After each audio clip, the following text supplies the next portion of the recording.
Hola amigos, ¿cómo están? Hoy os traigo un tema fundamental de comprender, ya que si comprendemos esto podemos entender por qué no tenemos energía, por qué en muchas ocasiones estamos desmotivados, desganados, sin fuerzas, sin motivación, sin sueños, por qué se nos olvidan las cosas. Y es que lo que vamos a ver aquí a continuación es algo que nos permite ver cómo las grasas nos proporcionarían una mayor cantidad de ATP, es decir, energía, y la glucosa no solo nos proporcionaría menos energía, sino que además es menos saludable, ya que provoca más estrés oxidativo, lo que da lugar a daño celular y envejecimiento prematuro. La producción de ATP, glucólisis versus cetosis. La glucólisis es un proceso metabólico de la glucosa en el cual inicialmente de una molécula de glucosa se fabrica o se produce dos moléculas de piruvato y dos moléculas de ATP. Ese piruvato es utilizado en las mitocondrias en combinación del oxígeno para producir acetil-CoA, que se me ha olvidado de poner aquí, y ese acetil-CoA pasa al ciclo de Krebs y es donde se produce la mayor cantidad de ATP. También el paso siguiente sería en la cadena de transporte de electrones, una molécula de glucosa llega a producir de 30 a 32 moléculas de ATP. Sin embargo, esto produce mayor especies reactivas de oxígeno, que lo pongo aquí con las siglas ROS. Y esta mayor producción de especies reactivas de oxígeno da lugar a un mayor estrés oxidativo y eso a su vez provoca un envejecimiento prematuro y un daño celular. Sin embargo, la cetosis sería mucho más eficiente en términos energéticos, ya que produce más ATP. El procedimiento o la secuencia sería la siguiente: nosotros consumimos o ingresamos a nuestro cuerpo alimentos ricos en grasas y esas grasas se descomponen en el hígado en un proceso conocido como cetogénesis, dando lugar a tres moléculas poderosísimas energéticamente hablando, que serían el beta-hidroxibutirato, el acetoacetato y la acetona. Estos cuerpos cetónicos entran en el ciclo de Krebs y producen una mayor cantidad de ATP o de energía. Estamos hablando de 38 a 39 moléculas de ATP, es decir, una eficiencia energética superior, mayor producción de ATP por molécula de sustrato. Estamos hablando de alrededor o en torno a un 25% más de energía, de la utilización de grasas como fuente de energía a la glucosa.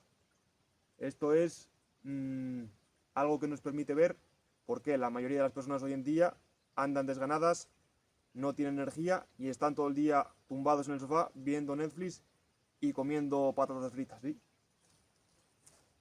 La adaptación evolutiva nos explica que nuestros ancestros estaban o centraban su alimentación más bien en los alimentos de origen animal. Ellos enfrentaban diferentes situaciones adversas en las que no tenían acceso a alimentos, es decir, había escasez de alimentos, eran procesos de hambrunas o de inanición, y ellos estaban en ayunos prolongados.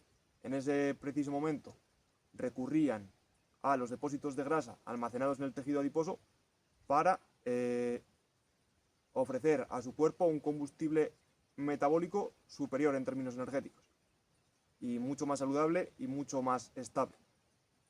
Ellos utilizaban las grasas y los cuerpos cetónicos como fuente de energía primaria. La adaptación moderna cambió este patrón alimentario y empezamos a utilizar la glucosa como sustrato energético. Y bueno, el hecho de que nuestros ancestros estaban en ausencia de carbohidratos les permitió entrar en este estado de cetosis. Y esto nos habla de el rol que hubieran tenido los cuerpos cetónicos y la cetosis nutricional en el estado metabólico primario o el estado metabólico de fábrica o por defecto de nuestros antepasados. La eficiencia energética, que sería lo que os he mencionado inicialmente, que las grasas proporcionan una mayor cantidad de ATP y producen menos especies reactivas de oxígeno, es decir, nos brindan una protección celular y previenen el envejecimiento prematuro.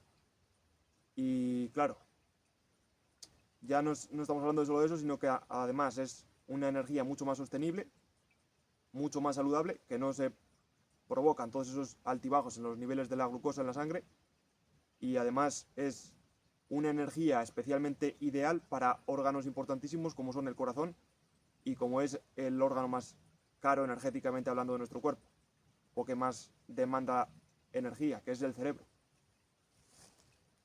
La glucotoxicidad, que esto es un proceso por el cual nuestro cuerpo se deshace de la glucosa.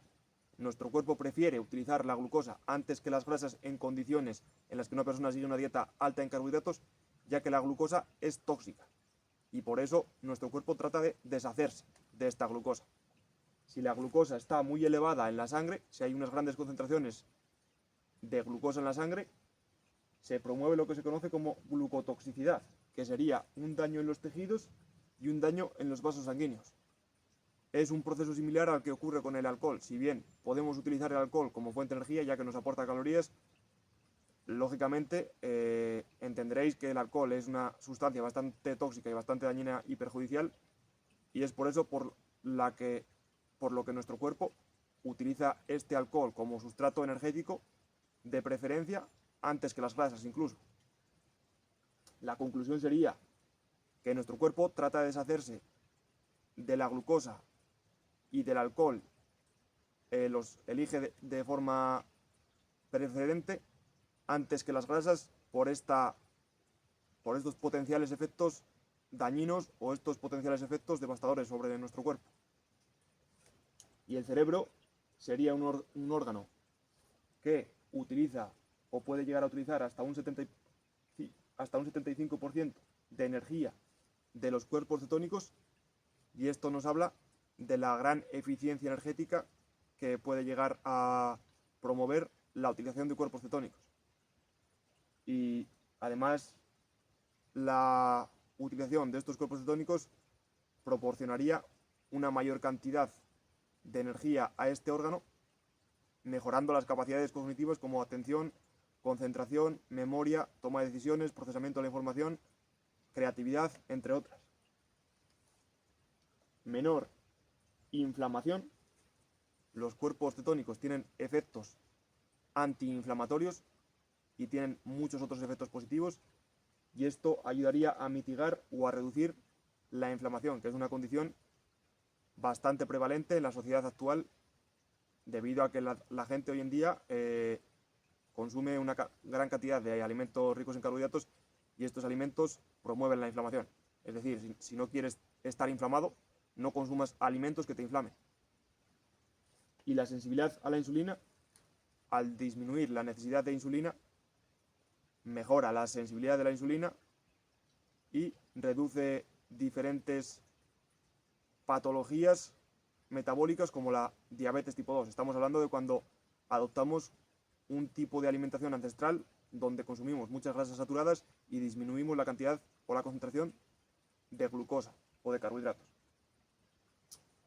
Y en ese estado, pues logramos manejar la insulina de forma muy eficiente y logramos revertir patologías que el dogma de la nutrición o el dogma médico las catalogan como incurables, como la diabetes tipo 2, por ejemplo, que es una enfermedad que se nos dice que es genética, que es producida por nuestros genes. Sin embargo, los factores ambientales serían o tendrían mucha mayor fuerza en el desarrollo de esta enfermedad. Es decir, la diabetes sería una enfermedad tratable o reversible si adoptamos una alimentación adecuada. Y el hecho de que se nos presenten o surjan todas estas enfermedades metabólicas es una evidencia clara de que una dieta que provoca todas estas enfermedades no puede ser apropiada para nosotros.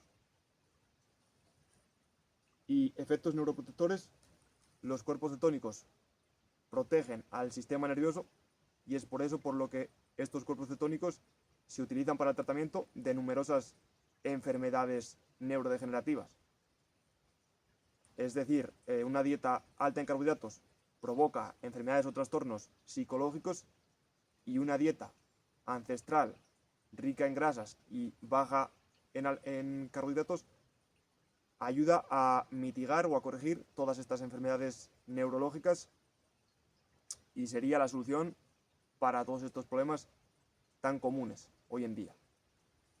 Y la conclusión sería que un estado de cetosis nutricional nos permite producir más ATP, es decir, más energía. Cuando adoptamos una alimentación más alineada con nuestra genética, nos sentimos muchísimo más energéticos, tenemos mucha más vitalidad, mucha más motivación, tenemos ganas de emprender, tenemos sueños, y no estamos con esa niebla mental caracterizada por esta dieta rica en carbohidratos que nos hace estar desmotivados, sin energía y con esos altibajos en los niveles de la glucemia que promueven tener más hambre y seguir consumiendo este tipo de alimentos, y que nos causan ansiedad, nos causan angustia. Y realmente, por mi experiencia, puedo decir que hay una diferencia clara, hay una diferencia abismal cuando tú estás en un estado metabólico y cuando tú estás en otro estado metabólico. Es decir, que hay que se nota bastante cuando tu cuerpo empieza a utilizar grasas como fuente de energía a que cuando utiliza la glucosa. Yo, por ejemplo, he experimentado y he vivido en primera persona lo que se siente en un extremo y en otro extremo, y puedo decir con bastante contundencia que cuando estaba utilizando glucosa como sustrato energético había momentos en los que estaba desmotivado y muchas veces incluso recurría a placeres banales o placeres transitorios o triviales que realmente no te ayudan a largo plazo y que más bien te ofrecen un paliativo a corto plazo. Por eso la adopción de un estilo de alimentación mucho más ancestral nos permitirá tomar mejores decisiones, nos permitirá tener energía y nos permitirá guiarnos hacia un estilo de vida mucho más favorable y mucho mejor para nosotros en última instancia.